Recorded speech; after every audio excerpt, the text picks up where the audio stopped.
Breaking news చూస్తున్నారు. హైదరాబాద్ సనత్ నగర్ లో విషాదం నెలకొంది. ఒకే ఫ్లాట్ లోని ముగ్గురి అనుమానాస్పద మృతి ఇప్పుడు కలకలం రేపింది. జక్ కాలనీలోని ఓ ఫ్లాట్ లో ముగ్గురు మృతి చెందారు. బాత్రూమ్ లో విగత జీవులుగా పడున్నారు. ఆర్ వెంకటేష్, మాధవి, హరి. వెంకటేష్ కు 55 ఏళ్లు, మాధవికి 50 ఏళ్లు, హరికి 30 ఏళ్లు ఉంటాయి. కరెంటు షాక్తో మృతి చెందినట్లు భావిస్తున్నారు బంధువులు. కానీ అలాంటి ఆనవాళ్లు లేకపోవడంతో అనుమానాస్పద మృతిగా కేసు నమోదు చేశారు. క్లూస్ టీం సాయంతో ఆధారాలు సేకరిస్తున్నారు పోలీసులు. ఉస్మానియా హాస్పిటల్లో మృతదేహాలకు పోస్ట్ మార్టం జరగబోతోందా? దానికి సంబంధించిన క్లారిటీ రావాల్సింది. ఒకే కుటుంబంలో ముగ్గురు అనుమానాస్పద రీతిలో మృతి చెందడంతో సనత్ నగర్లో కలకలం రేగిందనే చెప్పుకోవాలి. బ్రేకింగ్ న్యూస్ చూస్తున్నాం. ఇటు హైదరాబాద్ సనత్ నగర్లో విషాదం నెలకొంది. ఒకే ఫ్లాట్లో ముగ్గురు అనుమానాస్పద మృతి ఇప్పుడు కలకలం రేపింది. జక్ కాలనీలోని ఓ ఫ్లాట్లో ముగ్గురు మృతి చెందారు. బాత్రూంలో విగత జీవులుగా పడున్నారు.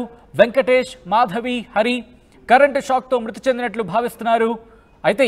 కానీ అలాంటి ఆనవాళ్లు లేకపోవడంతో అనుమానాస్పద మృతిగా కేసు నమోదు చేశారు పోలీసులు. క్లూస్ టీం సాయంతో ఆధారాలు సేకరిస్తున్నారు పోలీసులు. ఉస్మానియా ఆసుపత్రిలో మృతదేహాలకు పోస్ట్ మార్టం జరగబోతోందా? ఇంకా దానికి సంబంధించి క్లారిటీ రావాల్సింది. ఒకే కుటుంబంలో ముగ్గురి అనుమానాస్పద మృతితో ప్రస్తుతం సనత్ నగర్లో కలకలం రేగింది. అప్డేట్స్ అందించేందుకు దేవికా సిద్ధంగా ఉన్నారు. దేవికా, అసలు ఇంతకీ ఏం జరిగింది? అంటే ఏమైనా ఇన్వెస్టిగేషన్ ప్రారంభమైందా? ప్రాథమికంగా ఏం జరుగుతుందని చెప్పి పోలీసులు భావిస్తున్నారు? ప్రస్తుతానికి ఇప్పుడు పోలీసులు అందరూ కూడా చుట్టుపక్కల వాళ్ళందరినీ కూడా కనుక్కునే ప్రయత్నం అయితే చేస్తున్నారు. అయితే ఒకే ఇంట్లో ఒకే కుటుంబానికి చెందిన ముగ్గురు చనిపోవడం అనేది సనత్ నగర్ లో కలకలం రేపిందనే చెప్పాలి. ఇలా సడన్ గా ఇప్పుడు సాయంత్రం నుంచి కూడా ఈ వార్త రావటంతో అక్కడ చుట్టుపక్కల వాళ్ళందరూ కూడా ఎంతో భయాందోళనకు గురవుతున్నారని చెప్పాలి. సనత్ నగర్ లో జెక్ కాలనీలోని ఆకృతి రెసిడెన్సీ అపార్ట్మెంట్ 2వ అంతస్తులో 204 ఫ్లాట్ లో ఒకే రోజు, అది కూడా ఒకే బాత్రూమ్ లో ముగ్గురు కుటుంబ సభ్యులు చనిపోవడం అనేది చాలా బాధాకరమైన విషయం అని చెప్పాలి. అయితే పొద్దున్న నుంచి కూడా వీళ్ళు డోర్లు తీయకుండా ఉండటంతో చుట్టుపక్కల వాళ్ళందరికీ కూడా అనుమానం వచ్చి వాళ్ళే డోర్ ఓపెన్ చేసి వెళ్ళి చూడగా ఆ బాత్రూమ్ లో ముగ్గురు చనిపోయి ఉన్నారు. ఆ చనిపోయిన పరిస్థితి కూడా చాలా దారుణంగా ఉందనే చెప్పాలి. కానీ వీళ్ళు చుట్టుపక్కల వాళ్ళు అనుకుంటున్నది ఏంటంటే కరెంట్ షాక్ కొట్టి చనిపోయారని అనుకుంటున్నారు. కానీ ఇదంతా జరిగినప్పుడు పోలీసులకి కంప్లైంట్ ఇవ్వడంతో పోలీసులు వచ్చి ఇదంతా కూడా ఆరా తీయగా లేదు, ఏదో ఇక్కడ అనుమానాస్పదంగా ఏదో జరిగింది అని చెప్పి క్లూస్ టీమ్ తో మొత్తం కూడా ఆధారాలు అనేవి ఇప్పుడు సేకరిస్తున్నారనే చెప్పాలి. అంటే ఎప్పుడు జరిగింది ఈ ఘటన? అలాగే క్లూస్ టీమ్ కావచ్చు, లేకపోతే పోలీసులు కావచ్చు, ఎప్పుడు చేరుకున్నారు అక్కడికి? ఎప్పుడైతే ఇక్కడ చుట్టుపక్కల వాళ్ళ ఆ ఫ్లాట్ లో ఉన్న చుట్టుపక్కల వాళ్ళందరికైతే అంటే నిన్నటి నుంచి ఈరోజు పొద్దున్న సమయం నుంచి కూడా అసలు వాళ్ళు ఇంట్లో ఎలాంటి శబ్దాలు లేకపోవడం, బయటికి రాకపోవడం, అసలు అక్కడ చుట్టుపక్కల కూడా బాగా ఏది అంటే కదలకుండా, అంటే బయటికి కూడా వాళ్ళు రాని పరిస్థితి ఉన్నప్పటికీ కూడా అంటే చుట్టుపక్కల వాళ్ళకి అనుమానం వచ్చి వాళ్ళే బలవంతంగా డోర్ ఓపెన్ చేసి చూడగా అలా పరిస్థితి కనిపించడంతో వెంటనే పోలీసులకి ఇన్ఫార్మ్ చేయడం జరిగింది.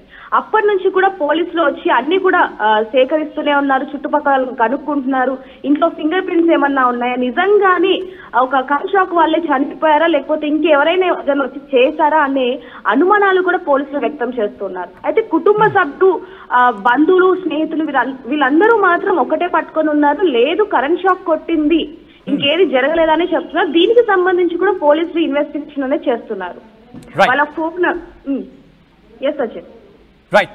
Right Devika, thanks for update. మొత్తంగా అయితే మాత్రం హైదరాబాద్ సనత్ నగర్ లో విషాదం నెలకొంది. ఒకే ఫ్లాట్ లో ముగ్గురి అనుమానాస్పద మృతి అక్కడ కలకలం రేగింది. జక్ కాలనీలోని ఓ ఫ్లాట్ లో ముగ్గురు మృతి చెందారు. బాత్రూమ్ లో విగత జీవులుగా పడున్నారు. వెంకటేష్, మాధవి, హరి. అయితే కరెంటు షాక్తో మృతి చెందినట్లు బంధువులు భావించడం జరుగుతోంది. కానీ అటువంటి ఆనవాళ్ళు ఏమీ లేకపోవడంతో అనుమానాస్పద మృతిగా కేసు నమోదు చేశారు పోలీసులు. ప్రస్తుతం క్లూస్ టీం అక్కడికి చేరుకుంది. క్లూస్ టీం సాయంతో ఆధారాలు సేకరించే పనిలో ఉన్నారు పోలీసులు.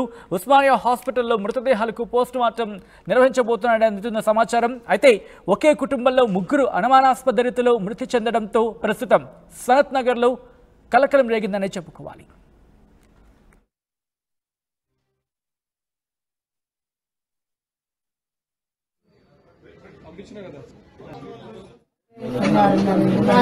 ఆరున్నర అయిందండి. అప్పుడు ఏది కాలేదండి. సార్ వెళ్తారండి, మేడం లేరు, బయటికి వెళ్ళి నించుకుంటారు. తలుపు తెరిచే ఉంది. అనేసి అనుకున్నాను. అదంతా రూమ్ లన్నీ చూసామంటే ఎక్కడ కనబడలేదు. చూస్తే ఇప్పుడు బాత్రూమ్ డోర్ గిడ్డ దిగండి అసలు అంటే మేము ఇద్దరు గిడ్డ రాలేదు. అప్పుడు మా వాచ్మెన్ ఉన్నారండి ఆయన వచ్చి గిడ్డ చూసాయి బాబు అందరూ మరేంటి బాబు అనేసి అన్నారు. ఇందాక 4 గంటలకి 5 గంటలకి 6:30 అయిందండి. అప్పుడు ఏది రాలేదండి. చాలా సార్ వెళ్తారండి మేడం లేరు బయటికి వెళ్ళి నించుకుంటారు తలుపు తెరిచే ఉంది అనేసి అనుకున్నాను. అదంతా రూమ్ లన్నీ చూసామంటే ఎక్కడ కనబడలేదు. చూస్తే ఇప్పుడు బాత్రూమ్ డోర్ గిడ్డ దిగండి అసలు అంటే మేము ఇద్దరు గిడ్డ రాలేదు. అప్పుడు మా వాచ్మెన్ ఉన్నారండి ఆయన వచ్చి గిడ్డ చూసాయి బాబు అందరూ మరేంటి బాబు అనేసి అన్నారు. ఇందాక